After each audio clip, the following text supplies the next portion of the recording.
Good afternoon, everyone, and welcome to today's introduction to Community Insight. I'm Michael McLaughlin, and I'm really pleased to also welcome today my colleague from HACT, our Social Value Officer, Isabel Kiley, and Sheila Maxwell, the Link Group's Community Investment Officer. So for those joining us for the first time, it's great to have you along. The session will be recorded today and will be available on the website. I'll send out a link to that as well as the slides and any other resources we talk about today. So before we get started, just a couple of housekeeping announcements. Throughout the session, your microphone should be muted, but you can ask a question using the Q&A function at the control panel, which I would urge you to do. Kind of like to make this kind of bespoke to your organisation. So we've tried to use a similar type of geographies to you guys use, but if there's a kind of example you would like or something that's not clear, please just put it in the chat. It'll be very helpful. So you can do a Q&A if it's a specific question you want at the end. If you would rather just have a kind of conversational, just a point to note, or for the other delegates, stick it in the chat. That'd be helpful. So thanks again for joining us, and I hope you enjoy today's session. So just going to, this is where the technical parts, I'm just going to try and share my screen. Let me see.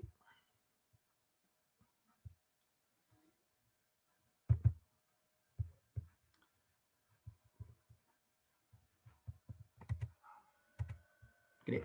So that should be sharing. So today's session is a short guide to the geospatial mapping tool Community Insight, and we'll go into a bit of detail exactly what that is. But in effect, what you know, the name of the game is empowering people to use data to make evidence-based decisions.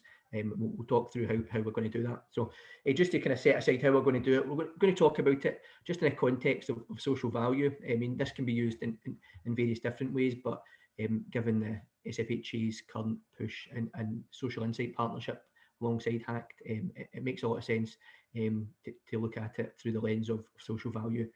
As I say, if there's any other kind of pieces to it or certain angles you'd like us to explore, just give us a shout. We're going to talk about the basics of kind of community insight.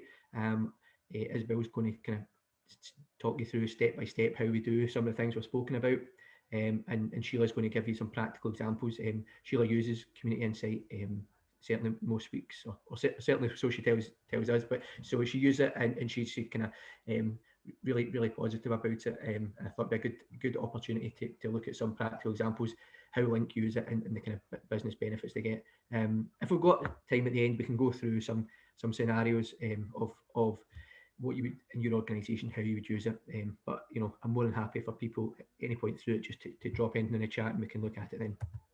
So my name's Michael McLaughlin. I'm the social insight lead at HACT.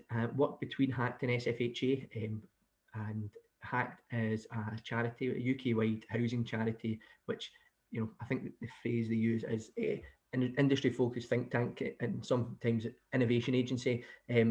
In effect, what we do is we work closely with the housing sector, looking to I think seek to influence and innovate ways in which they can deliver their services more effectively. In effect, we want to help organisations provide a better service for their tenants.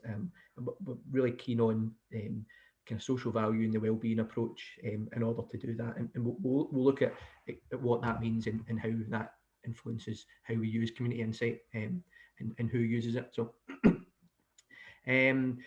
Yeah, so we continue to work across the housing sector, which we have done for the past 60 years, and I think try and do that in a kind of innovative way, and have an open dialogue with the whole sector. So understand the challenges you guys are going through, particularly in the last year. That's been quite key. So community insight has been developed with that kind of at its heart. So. Just to give a bit of context around the kind of HACT and SFHA partnership. So back in 2018, some of you may have been involved in this and certainly may have heard me talking about this before. So I'll try and keep this part relatively brief. In 2018, SFHA launched the IFT, the Innovation and Future Thinking Programme. One of the things they were looking to do was to bring together new ideas and solutions for the future. One of the threads in that was tackling poverty and demonstrating impact, and just to kind of find out more about how that mattered and why that mattered to members. There was a survey by SFHA, and one of the things that it found was only 37% of our members reported or measured their impact. And given the keenness of the sector to promote the value of social housing, with kind of thought being the affordable housing programme by Scottish Government, it's important for us to advocate as a sector the difference we make over different tenures, so that, you know, the 35,000 that we want to be included in that is, if anything, only ever increased. So in 2019, SFHE launched the Impact Manifesto. In effect, what they were asking members to do was just to pledge to measure, understand and grow the social impact, with the thought being to make a difference really and deliver a kind of collaborative social purpose across Scotland. So what they agreed to do was to, you know, have a resource or create some kind of framework that would help, you know, support and advise housing providers embed this approach. Relatively new concept to a lot of people. So what was agreed was that they would work alongside another organisation to help develop that, and they worked alongside HACT to do that. The reason that happened was HACT's social value calculator is the kind of was certainly seen to be the most used, understood and kind of robust calculator or method to measure your social value. So through that partnership, they also had previously worked closely together on different things, and HACT worked with SFHE for a number of years previous to that. So I was brought in as social insight lead to kind of work on that partnership, and in effect what we wanted to do was to provide some kind of really straightforward but helpful tools to help people measure their social value. And when we talk about social value, what we mean is kind of the non-financial impacts that interventions or anything you do in a housing association has on the tenants and communities. And when we talk about impact, it's kind of the effect that activity has on the whole community and the well-being of the people within it. So why is it important? It's important because it helps us understand the benefits that we give to tenants and communities. It gives us kind of real evidence. It's also reliable data. Often, you know, particularly in social housing, we know we're doing good and we know it's the right thing to do, but actually it's hard to evidence, and kind of providing that kind of real tangible and reliable data is really important. It's massively reduced times spent gathering and analysing information if you've got a social valuation of a particular action or activity you're doing. Ultimately, that'll help you save money, increase efficiencies. There's another couple of pieces to it in terms of legislation. The legislation is really important.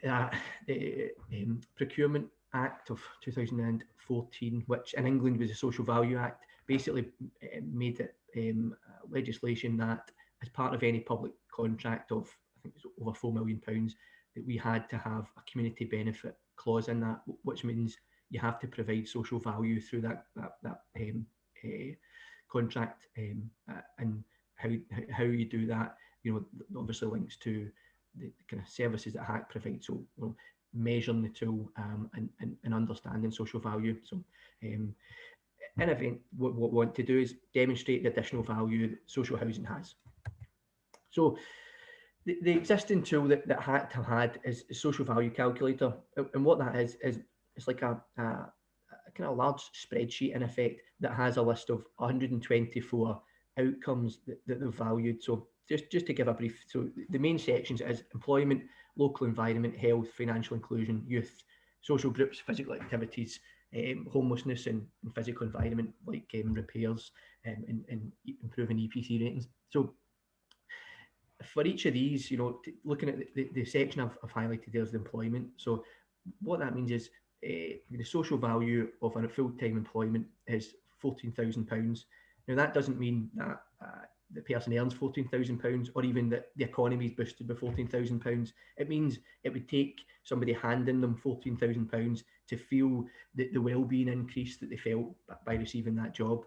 And I think we use the kind of financial proxy because we understand the difference that well-being that has. So you know how good it feels when somebody gives you a tenner to the difference in how good it feels when they give you £100, for example. So just gives a bit of context of what the kind of social value approach is. And and obviously the outcomes are listed there for employment, and it's 124 for the whole section. So what we created was, for SFHA, was Social Value Toolkit, which is a bank of resources that helps us understand the HACT calculator, but also put that in a bit of context to Scottish housing. So we broke down those 124 indicators and looked at, worked with our members to see what's the 4 main areas. So tenant support, affordability, health and wellbeing, and environmental improvements. We saw them as core indicators because they were something that every housing association works in that field. So through their general operations, they'll provide kind of support for tenancy. So that, that might be things like welfare advice. It might be just the kind of sign-up process, or helping universal credit. But it's something that we're all involved in. There's other things like, the more kind of community-based stuff, or employability programs that are maybe rate very high in social value, but actually not everyone does them. So we were just keen to think about, impact indicators that will tell you of the impact that everybody does, so that we could get, in effect, every 151 organisations across Scotland to measure their impact, and we could report that as, figure out for every pound spent, here's the social value created by our sector. So, and that's again, it's a free tool, as is the HACT Social Value Bank, for housing associations and smaller community groups. And we encourage you all to use it, and I will send that around. So the reason why this is important in terms of community insight, the other sections for this, we looked at the principles of social value, how we measure it, some of the things around community benefits and procurement. So when we're purchasing, how do we create social value for our communities, and have an overall social value policy. So that's all there in that. And the other main section of this is about data. So how do you understand social value? How do you know what social value it is you want to create? And in effect, what you need to know is, you need to know about your area. You need to know what is the need in your community. So it's worth looking at that, what type of qualitative and quantitative data that you should be looking at. Whereas I'm going to go on to talk about the kind of open source data that's available from NHS, ONS, from the government and the police. But actually, these shouldn't be used alone. We would encourage you to engage as much with your tenants as possible. I know in the last year it's been as straightforward as it had been previously, but obviously a lot of organisations have pivoted operations to now be doing that in a different way. So there's a whole load of ways to do, look at the data, and it's definitely worth kind of picking through some of that stuff. And anyone who doesn't have access to this, if you drop me a note, I can certainly send that through.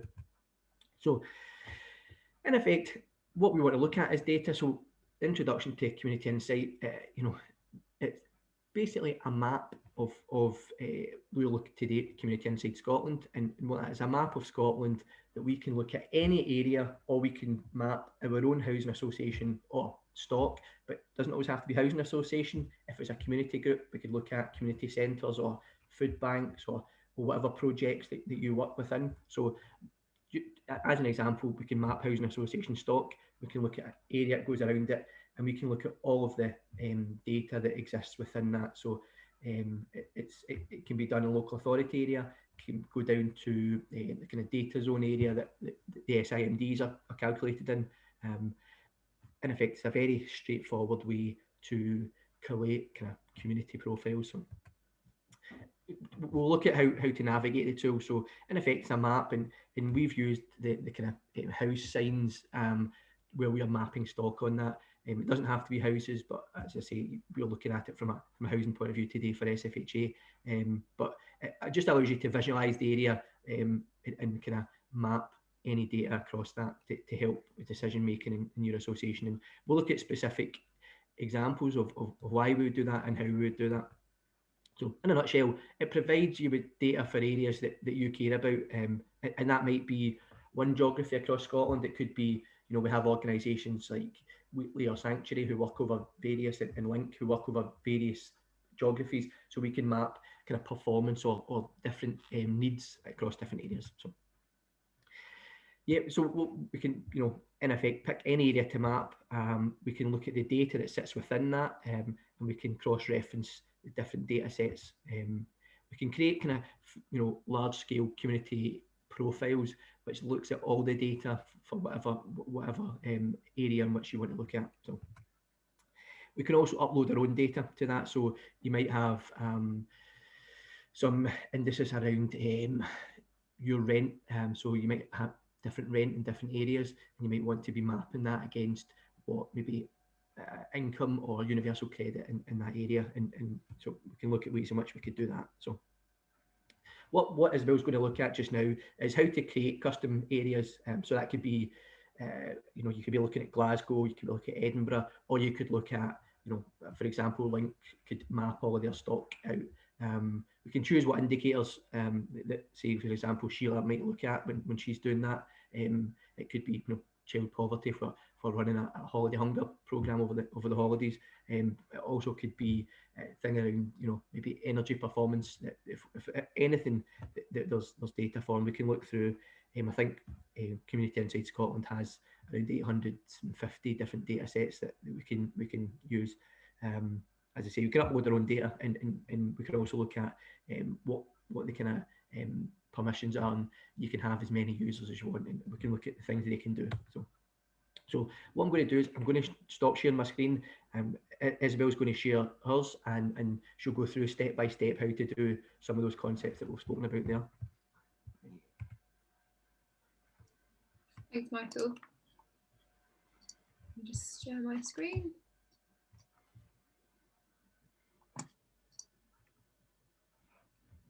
So yeah, as Michael said, I'm Isabel. I work for HACT as the Social Impact Officer. I lead on Community Insight within England and also work on our social value stuff. And I'm going to take you through the tool today. So as you can see, the kind of main function of Community Insight is the map. And this is the map function here. You can zoom in and out on that, just you would be able to on Google Maps. You can also view it as a satellite if you want to, and you can also do Street View if that was something anyone wanted to do. Along the left-hand side, we've got these different functions that you can do within the map. So navigate is, self-explanatory. If you want to jump to a particular area or postcode, you can put that in there and then take you to there. Data is the data sets which sit within Community Insight, which we'll go through shortly. Stock is the different stock types that you've uploaded. So this can vary for every organization. I just put some random examples in there. But again, you can change these, change the icons, however you want it to be. And as you can see, I've just uploaded some. These are just random postcodes I found on Google. They don't mean anything, and they're not any houses. But yeah, so you can see what it looks like on the map when you do upload your own stock. Obviously, you'd have way more than that on there, and you'd be able to see visually the areas you operate in, how many different stock types you have in particular areas and things like that. And then areas refers to kind of areas you work for, areas that you work within, and you can create different areas so you can quickly look at them. So for example, you can see the boundary area for that particular place. Same here, so it shows you all the different areas within that, and you can do these for, I guess in terms of England, it would be local authorities and LSOA areas and MSOA areas, but I know that is different on Scotland, so you have to bear with me there. Michael might be able to explain the difference. It's pretty much the same, Isabel. So it's local authority level. Yeah. The intermediate geography is in effect the kind of detail down from that. So when you look at Glasgow, then you'll be picking up areas of Glasgow.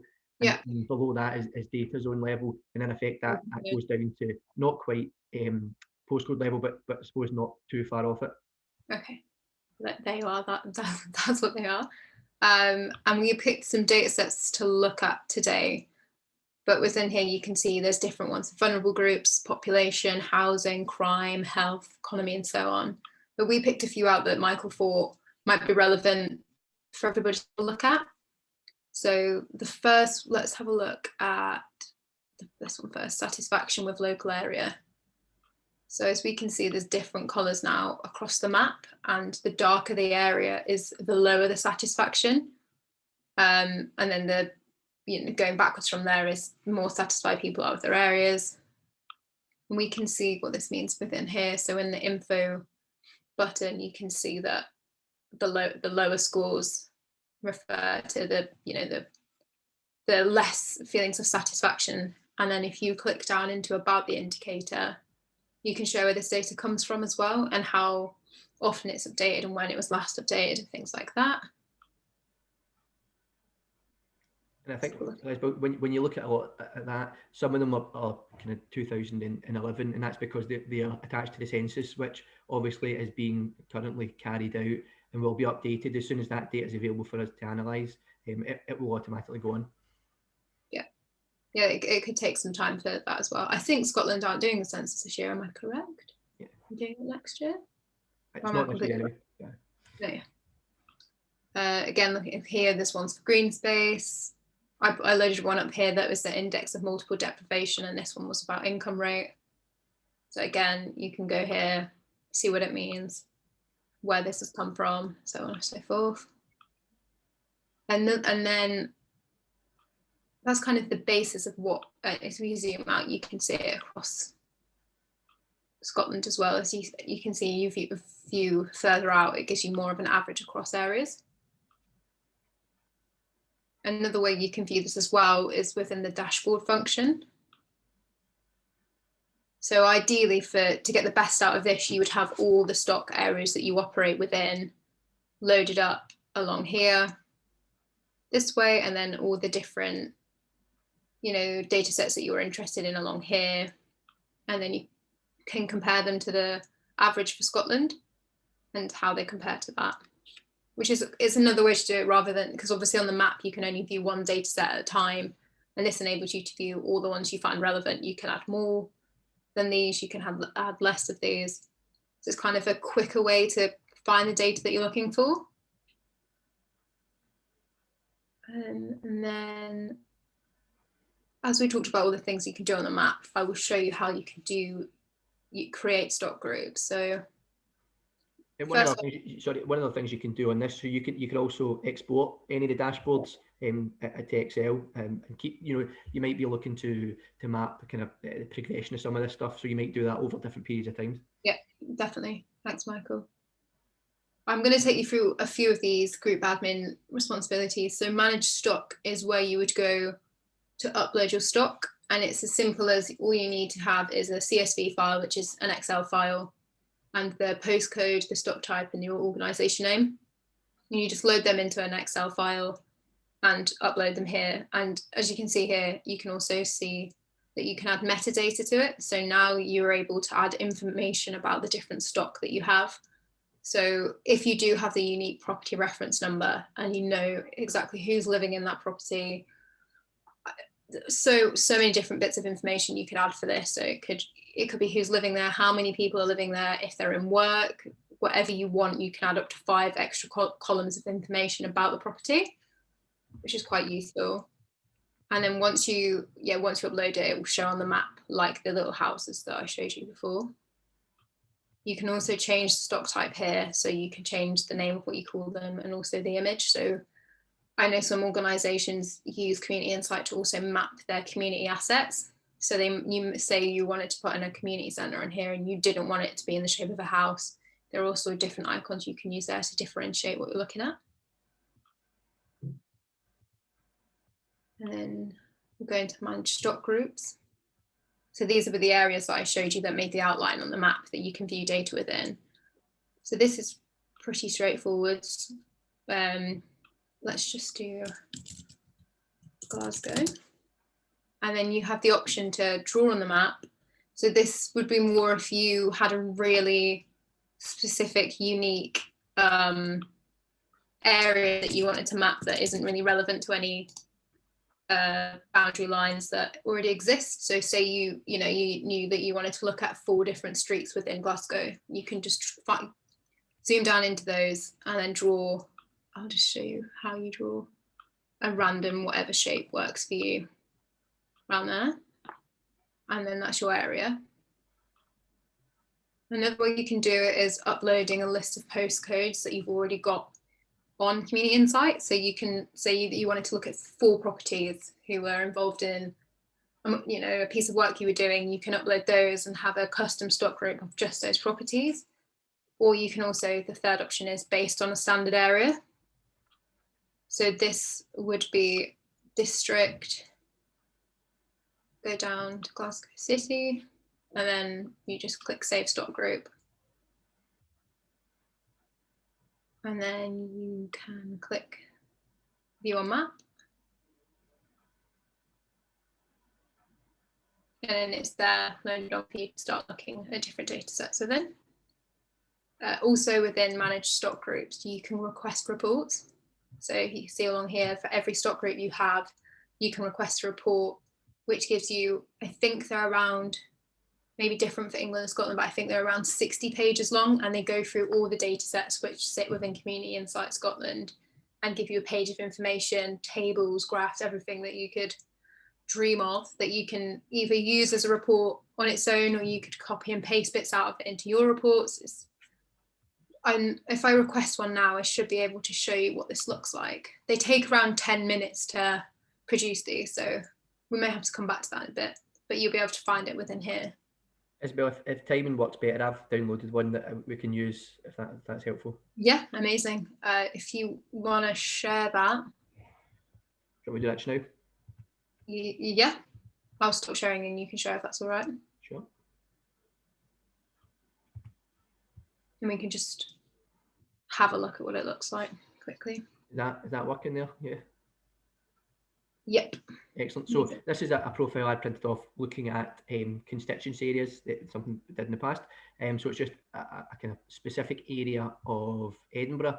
And in effect, what it does is it's a 45-page document that highlights every single bit of data that we have. So just gives you an introduction of what they are, and then anything. So 800 data sets. So anything we've got for Midlothian and Musselburgh, we have. So that's kind of age, ethnicity. You know, we have anything about population and demographics to benefits, employment statistics, overcrowding, what type of social housing in particular areas, even down to energy use and certain kind of community. So what else exists in that, and say other services. Health and wellbeing. So as I say, 45 pages of, kind of real kind of high level data that can be used for any kind of purpose for it. So I think the last business kind of assessment we did of that was that to get one of these carried out, it costing organisations kind of somewhere between £3,000 and £5,000 to collate all that data. We're able to do that for as many different areas, and anything you can map on Community Insight, you can create a community profile for, and it's kind of massively powerful. Particularly green space in an area. So if you're looking at a new development or some kind of place-based approach to communities, and you might look at developing some of these things, actually, where would we start looking at? What areas would require that more? And often, anecdotally, you'll know. But sometimes you'll know maybe about the most dissatisfied people, but that actually might not always be the people in most need. So sometimes it's good to have that kind of real evidence base. Okay, stop sharing. Let me just get my screen back up. So yeah, as Michael said, all that about the reports as well. You can do them for every single stock group you want. There's no limit on the amount of those that you can have access to. Another thing you can also do on here, which Michael mentioned in his presentation, is upload custom data sets. And once you've done that, they will come up within here. So it would say custom data set and whatever data set you were wanting to upload. For example, you could do customer satisfaction survey results. So all you'd need to have is the postcode for the properties who were involved, and then their scores, or whatever quantifiable bit of information you want to use. You could do custom data sets for rent arrears. You could do it for money spent within the community. You could do it for the amount of food banks in an area. Like there's endless things you can do for that. But that, again, sits within group admin. It's just managed data, and you upload it within there. And manage indicators allows us to change what we see on the map and on the dashboard. And also so not all of the data sets there are kind of toggled onto the map or the dashboard. So you can look within unassigned as where they all sit. So you can have a look through. If any of these are relevant for you, you can just drag and drop them within whatever theme you find appropriate, or you can create your own theme if none of these work for you.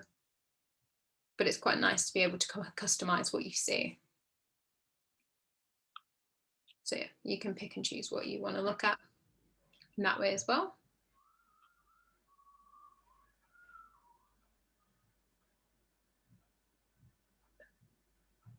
I think, unless you can think of anything, Michael, that is the basis of how the tool works. I guess what would be useful to look at now is maybe some example situations or something. What do you think?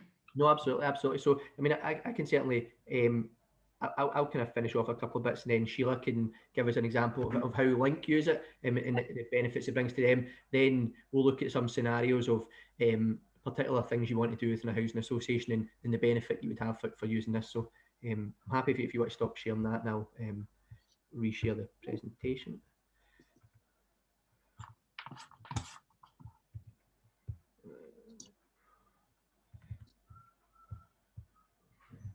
Is that back up? Yeah.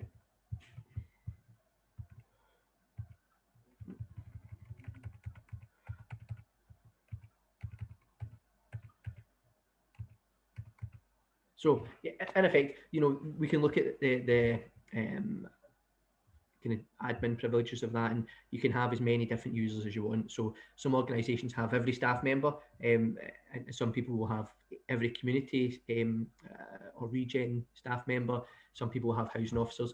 Mapping things like kind of rent arrears across it or customer satisfaction helps us look at kind of performance in terms of areas that we could improve on. You know, I can urge a bit of caution on when using it as a stick to beat you, because actually what we want to do is to increase, you know, kind of service delivery from this, and it enables us to do that. So you could have all your kind of anyone who's out on site able to use it. Sometimes, you know, things around particular indicators would let you know, even when you're dealing with particular demographics, what kind of type of language to use, because what's affecting them most, and what kind of signposting to do around your welfare rights or particular kind of projects you're working within your organisation. You can set it so people can't upload data, or they can't kind of change any settings, and they can just use. You can have people who can't, you know, run reports. You know, there might be certain reasons you do that, and you can have as many group admins, for example, if you wanted as well. So. The data on it automatically update. So we send out, or Oxy, who our partner with Community Insight, send out monthly updates on the kind of data sets that we're updating. So you have a list of you know, the 800 that we have, but also the kind of ones that have been updated within that last month. And they're all in. If you go to the support section of it, there's a spreadsheet with every one of them. It tells you where they're from, and when they were last updated, and when they're due to be updated. So for any data to be used, they have to be open source data. So it has to be not privately purchased. So the type of data that we'll look at there are things like ONS, DWP, NHS, Police Scotland, you know, anything that can be mapped over the whole country and can be published at small level. So anything that can be done from local authority and national level, and then we can use in this. So anything that exists that we don't have on it, we can get uploaded, and that's no bother at all. And once it's uploaded to one user, it's uploaded to the whole Community Insight kind of community as such. And it is something that's constantly evolving. And you know, when a new data set is uploaded, for example, just now DWP Universal Credit claims, they are uploaded onto it monthly, particularly due to COVID. That was a kind of key use people were looking at, you know, particularly the kind of income and employment stuff, and so that just supersedes. So it's always the most recent data set that you see on that. While the other ones still exist in the background, and Oxy can access them, but we actually, in terms of what we look at, that's there. So as to, you know, so you can look at, as Bill said, you can update your own data. You know, if that's something that's not collected at a higher level, or something very specific to your association you can gather, that could be rents, it could be, you know, you might know the affordability of particular areas, and you can upload anything in that. As long as it's either binary with yes, no, or it's statistical with percentages, it can be done.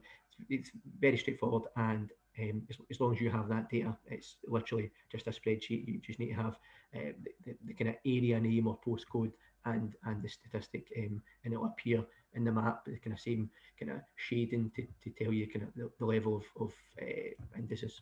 So I'm going to hand you over to Sheila.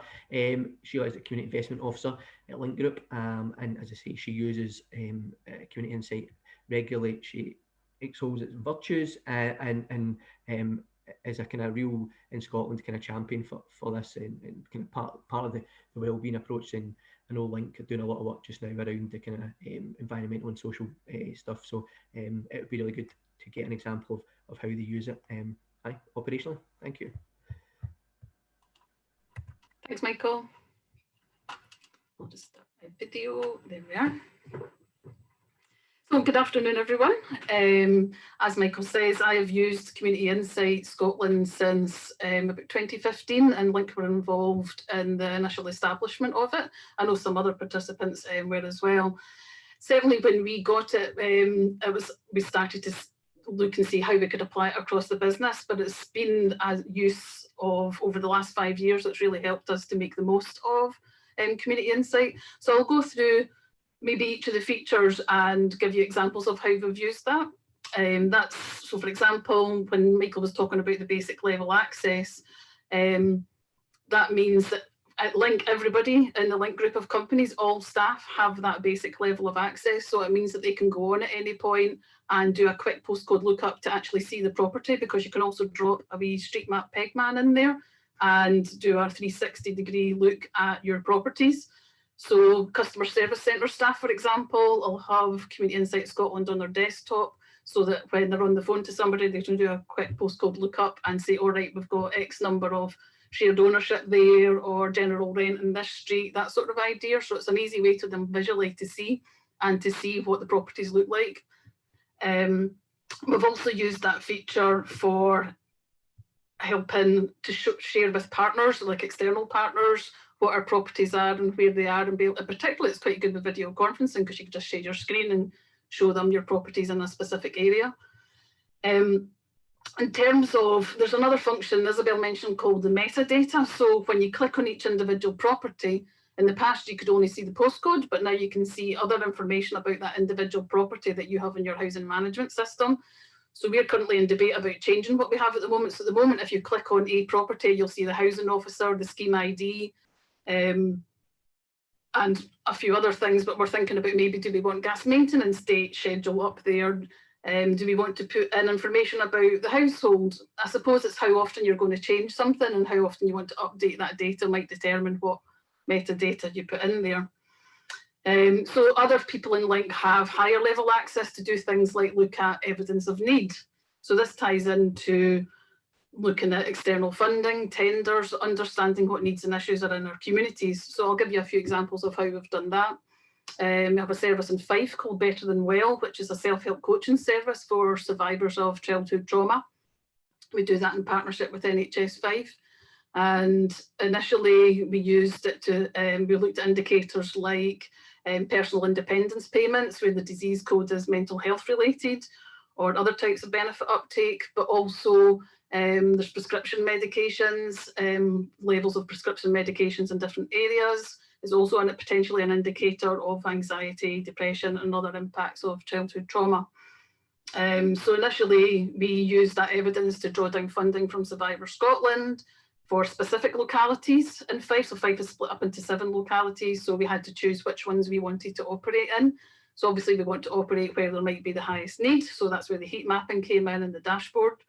Since then, our evidence has been so good, and our impact evidence has been so good, that we've been able to expand Better Than Well across the whole of Fife. Steps to Resilience is an example where we use that. We map it, draw your map for your stock group, as we call them. So Steps to Resilience is helping young people who aren't engaged in the school and through their employability services. So it was looking at, are we working with the right high schools rather than just the ones that are raising their hands high enough, or who have a proactive head teacher? So we were looked at high school catchment areas, for example, and then saw where the the biggest non-engagement was, where the lowest attainment levels were, that sort of idea, or folks leaving, school leavers with no qualifications.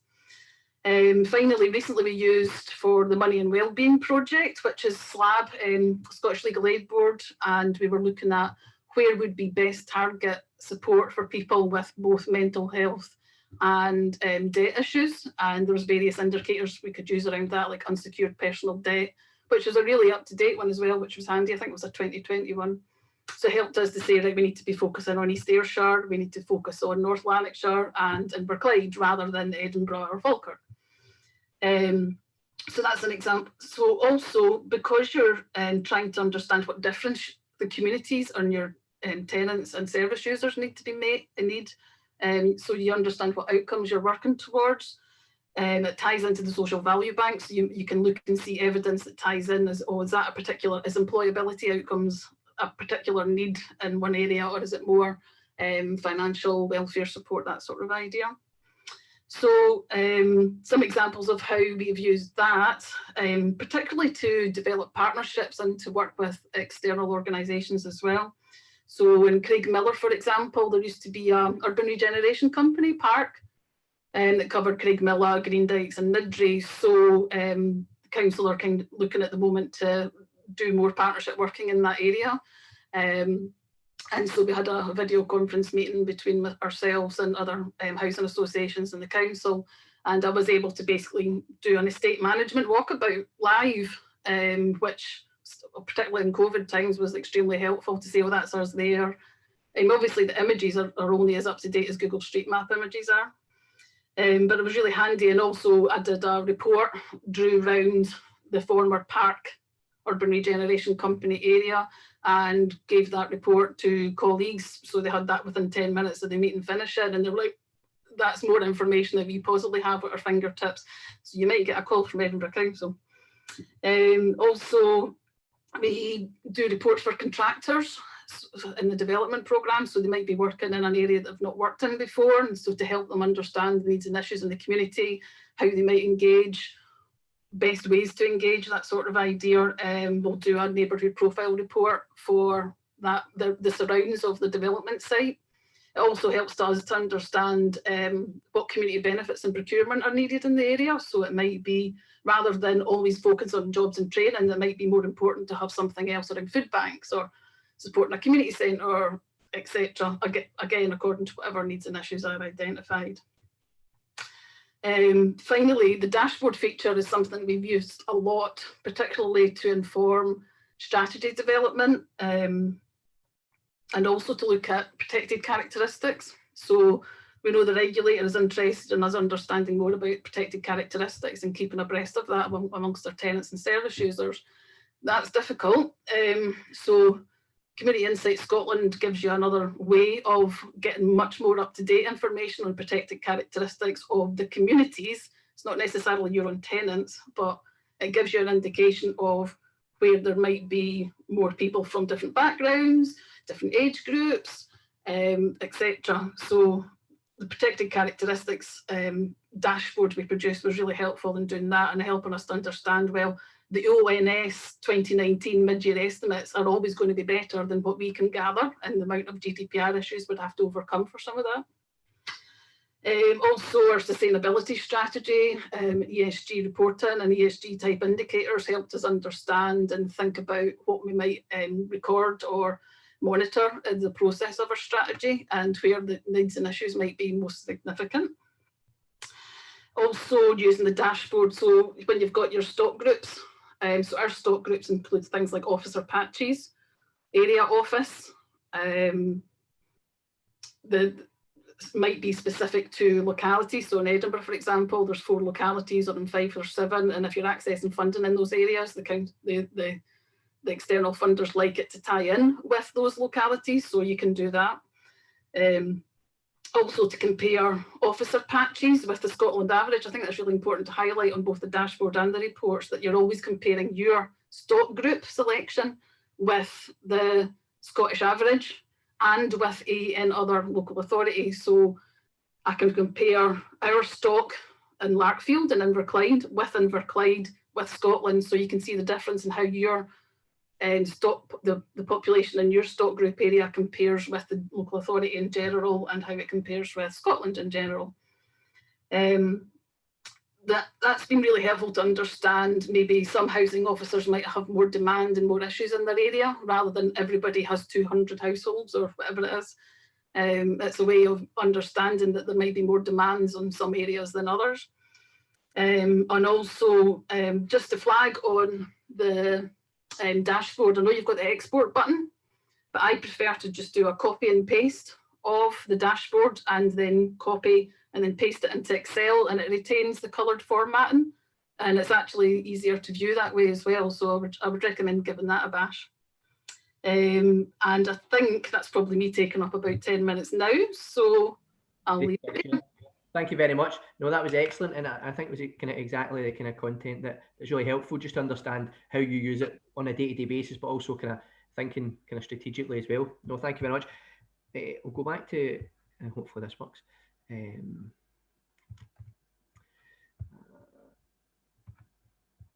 see. Oh, I'm going to have to go back through the presentation again. Sorry, 1 second.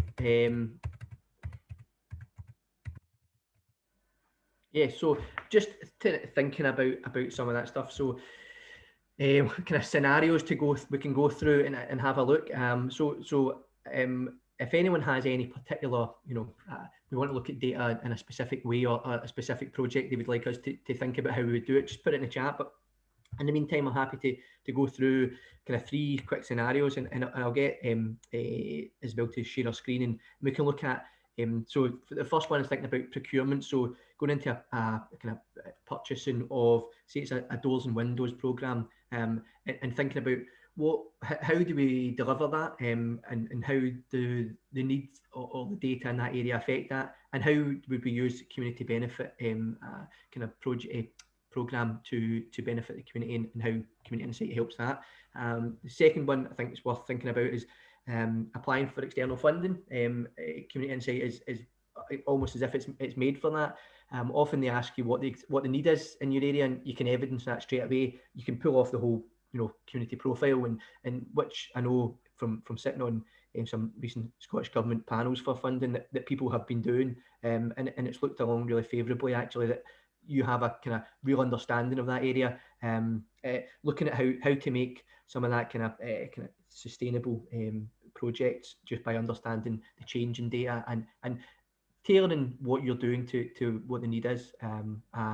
And the third thing I think is worth looking at is a kind of new build development, and how this helps us look at a place-based approach and the kind of 20-minute neighbourhood concept. So I'll get Isabel to share the screen, and I'll talk you through the kind of thought process behind a couple of those.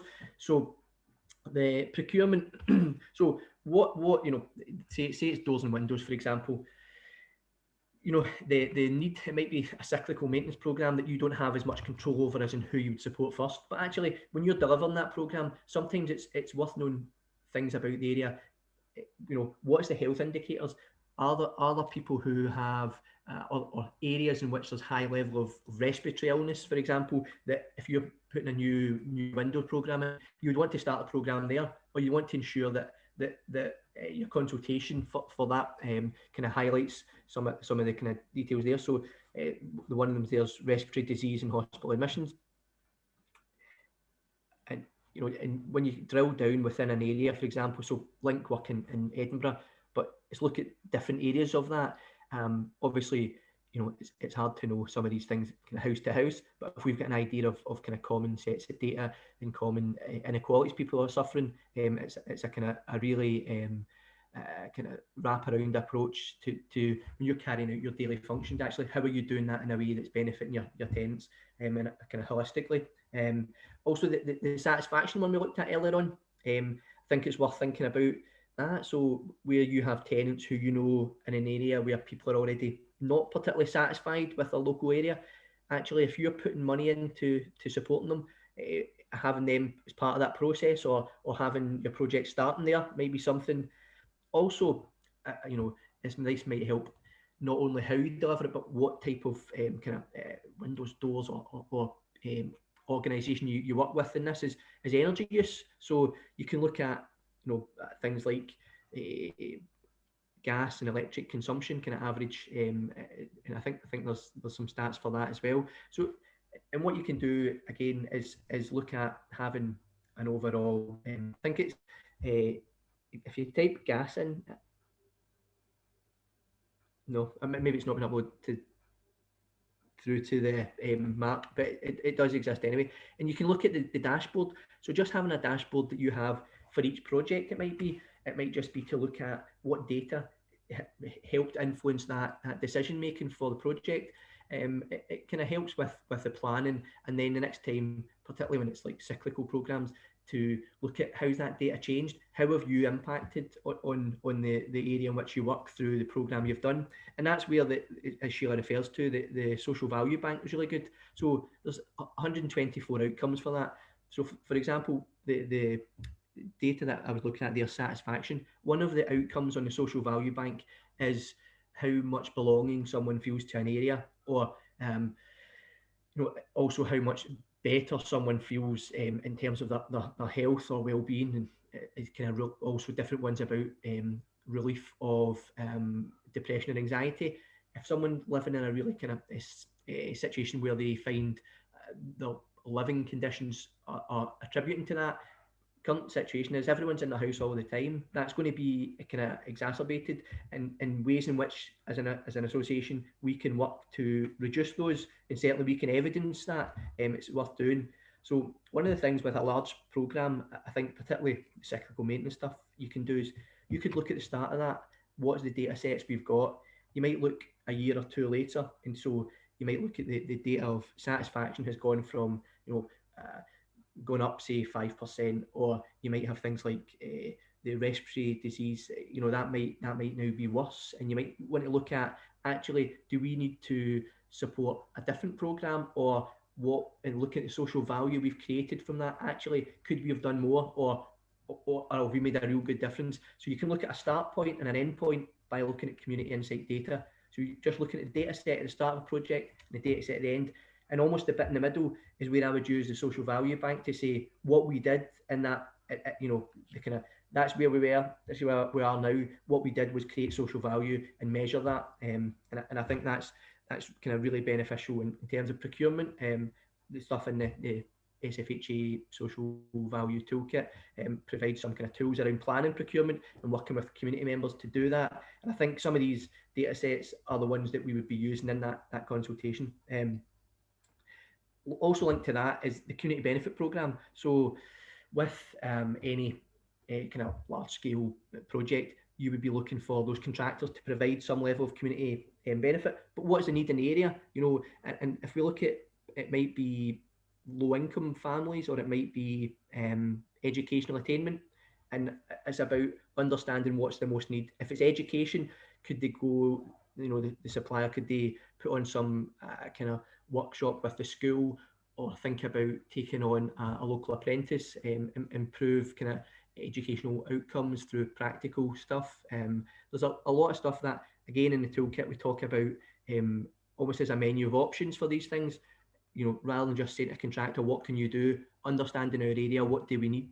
There's a good example of somebody tendered for internal audit contract, and what they got the internal audit to do was to run some kind of budgeting programs with local people. And actually, of that, one of those people ended up becoming self-employed because of some of the guidance they got from that, and the kind of a range of outcomes they had, in terms of increasing their employment status, increasing their health and well-being, increasing their kind of income, actually proves a whole load of things about social housing, that we do increase jobs, we do increase well-being, we do increase the economy. And I think, this helps us evidence some of that work.